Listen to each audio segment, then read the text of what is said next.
Thanksgiving is a horror slasher that I've made excuses not to watch ever since it came out, but now that I finally caved, did I end up liking it? Well, the film follows a tragedy that happens on Black Friday, whenever a crowd of the city's most retarded cause the deaths of multiple people as they fight over waffle irons with no regard to human life or the people around them. The deaths are brutal, but because they are sadly realistic in terms of what has happened in situations like these in real life. It can be hard to watch for some due to the nature of it, but given it's got a lot of cussing and the characters act kind of unrealistic behavior wise, it's got just enough camp, maybe, I don't know what word I'm looking for, but just enough of something to keep it from feeling too realistic in an exploitative way. 1 year later, Black Friday is happening again, with the store wanting to stay open but claiming to learn from their mistakes and hire more security for this year as they have spent a lot of the time in between doing philanthropic things to try and make things right. The daughter of the owner of the store is our main character, and during the incident, she kinda holds some responsibility for it happening by letting her friends in the shop through an employee access door, which riled up the ones waiting outside and caused the riot to start to begin with, especially since one of said friends was openly taunting them from within. So now there is a killer targeting her, her friends, and whoever else may be considered involved in the tragedy that occurred that night, with the mystery surrounding who they are and the amount of possible suspects being one of the driving forces of the plot itself. Too bad that the movie is kinda stupid, kinda bad in that way. There are a few plot holes, many continuity errors, things that actively make it harder to figure out who the killer is by the end. There are cheap scenes that make it so logically the killer can't be so-and-so because, but the logic applied within them isn't applied to the movie as a whole. So if character A is put in a place one scene and character B leaves them in that place, it would logically make sense for A to now be behind them, especially if A decided to follow them, right? Because they are following behind. Well, in this movie, A can be where B's headed already in the blink of an eye, as if teleportation occurred. It's a trope, sure, and there are cheesy tropey moments that feel kind of intentional or like they are paying homage to classics. This one just didn't feel that way. Continuity and plot issues like that are spread throughout the film, and although they aren't huge deals,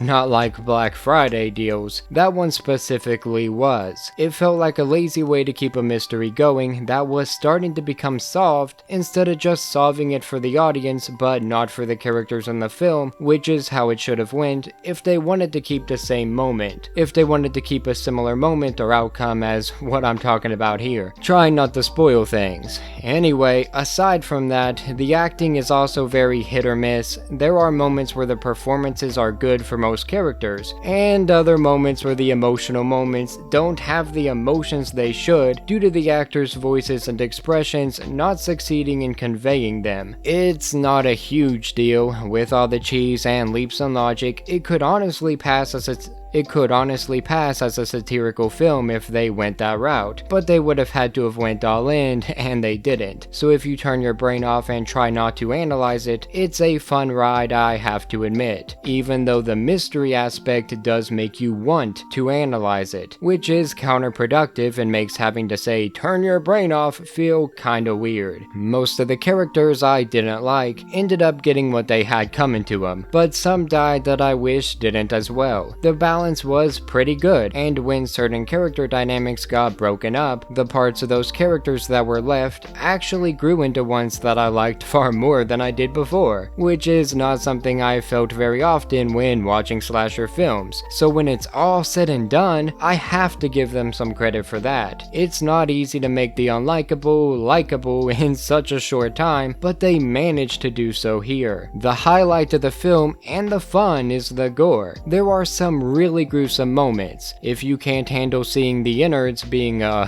outwards, then maybe you should pass on this one. The kills were inventive at times as well, showcasing skill from the killer in one moment and absolutely silly leaps in logic the next. Again, turn off your brain and you'll have a blast. I also think the slight inclusion of history was a cool thing too. I kinda wish they leaned into it a little bit more, especially in terms of the creativity of the kills, but regardless, I thought the idea was cooler than what I usually get when I watch horror films set during Thanksgiving. So yeah, as far as holiday films, Thanksgiving films, and the horror genre go, this is definitely one of the better ones based on pure enjoyment value alone. It surprised me quite a few times, and kept me engrossed in the mystery for better and for worse. The film has one of those endings that could hint at a sequel one day, which I am not sure how I feel about given how it ends, but if it's more turn your brain off fun, I wouldn't mind giving it a try. I just hope that it's not necessarily a direct sequel with the same characters and the same reason for the motivations of the killer, and instead another Thanksgiving themed slaughter in a different place with another piece of history attached, as well as a new mystery to unfold. But yeah, that's my thoughts. I really don't have anything else to say. For more news, reviews, and whatever we choose, stay tuned to Nerdsfeed. Have a great day. Thank you.